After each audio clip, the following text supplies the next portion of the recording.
If I'm pinched, I'll swear you were in on it. I'll say that you helped me. If I try, I'll get even with you. You wouldn't dare. You're chicken. Yeah? Then try it and see. Call him. Yeah.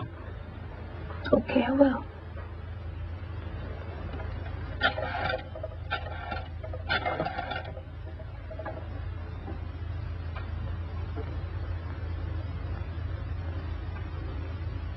Information?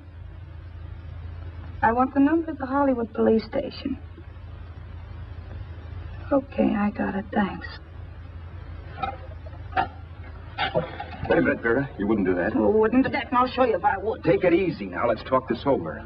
This was early in the evening, and the conversation, while hectic, was at least pitched low. But as the minutes passed, and more obstacles to her plan popped into my head, the air got blue. Each word coming from our lips cracked like a whip. I reminded her that as Charles Haskell, I didn't even know my mother's name, where I'd gone to school, the name of my best friend, whether I had an Aunt Emma or not, my religion, and if I'd ever owned a dog. I didn't even know what my middle initial stood for. I also pointed out that the real Haskell had a scar on his forearm. His people never saw that scar. He told me he ran away right after putting out the kid's eye. Yeah, but his father knew he was cut. There had to be some kind of a mark. So what? The old man's dead, or will be. I hope by tomorrow morning's papers. Anyway, you could cut yourself a little, couldn't you? Boy, for that kind of dough, I'd let you cut my leg off. You're drunk and you're crazy mad, Vera. Turn me in if you want to, but I won't get mixed up in this. Besides, how do we know Haskell was such a phony?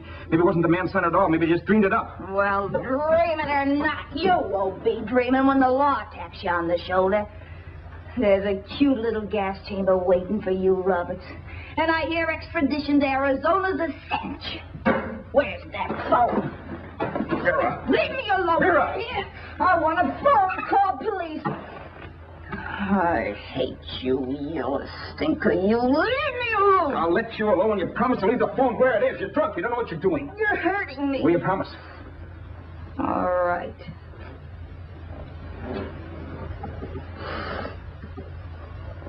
You hurt me. I'm sorry, but... And it's hot in here. Open up a window. It's not hot. Don't tell me. Now, do you do it or do I do it? You're no gentleman, see? Yeah. All right. I'll open up the window.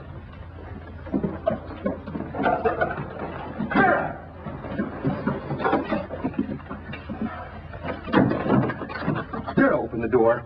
Please open the door. Vera, open the door. Don't use the phone. Listen to me. I don't like you, Roberts. You're no gentleman, see? You hurt my hand, and I'm going to get even with you. If you don't open the door, I'm going to kick it down, Vera. Vera, don't call the cops. Listen to me. I'll do anything you say. Vera, let me in. I'll break the phone.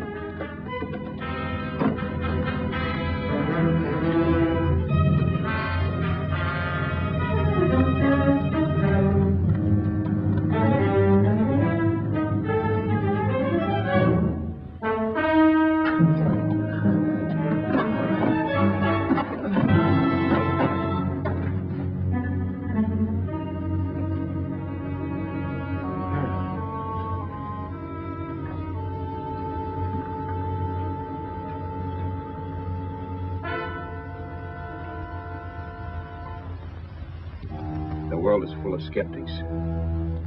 I know. I'm one myself. In the Haskell business, how many of you would believe he fell out of the car? And now, after killing Vera without really meaning to do it, how many of you would believe it wasn't premeditated? In a jury room, every last man of you would go down shouting that she had me over a barrel and my only out was force. The room was still. So quiet that for a while I wondered if I'd suddenly gone deaf. It was pure fear, of course. And I was hysterical. But without making a sound. Vera was dead. And I was her murderer. Murderer. What an awful word that is. But I'd become one. I'd better not get caught. What evidence there was around the place had to be destroyed. And from the looks of things, there was plenty. Looking around the room at things we'd bought was like looking into the faces of 100 people who'd seen us together and who remembered me. This was the kind of testimony I couldn't rub out. No. I could burn clothes and hide bottles for the next 5 years. There'd always be witnesses. The landlady, for one. She could identify me. The car dealer, the waitress in the drive-in, the girl in the dress shop, and that guy in the liquor store. They could all identify me.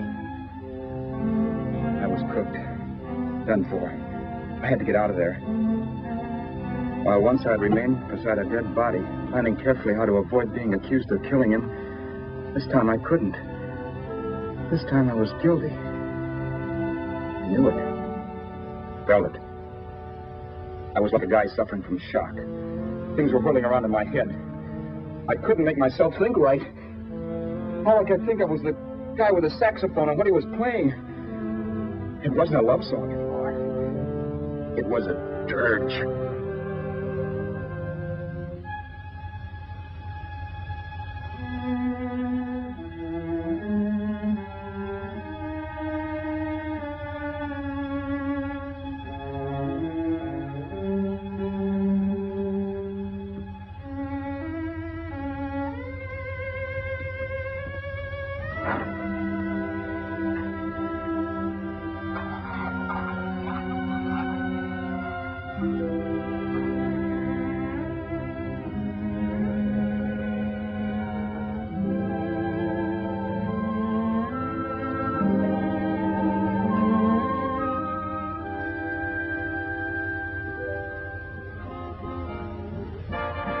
My problems weren't solved. I had to stay away from New York for all time because Al Roberts was listed as dead and had to stay dead. And I could never go back to Hollywood. Someone might recognize me as Haskell. Then, too, there was Sue. I could never go to her with a thing like this hanging over my head. All I could do was pray she'd be happy.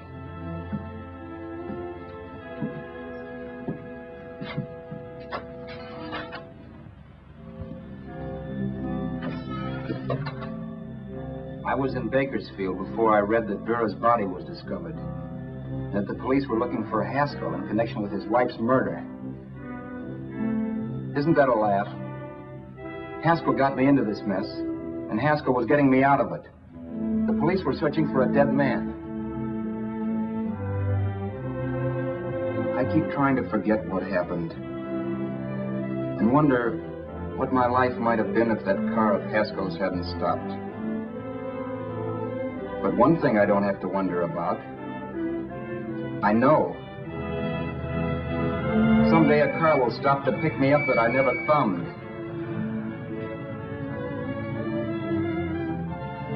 Yes. Fate, or some mysterious force, can put the finger on you or me for no good reason at all.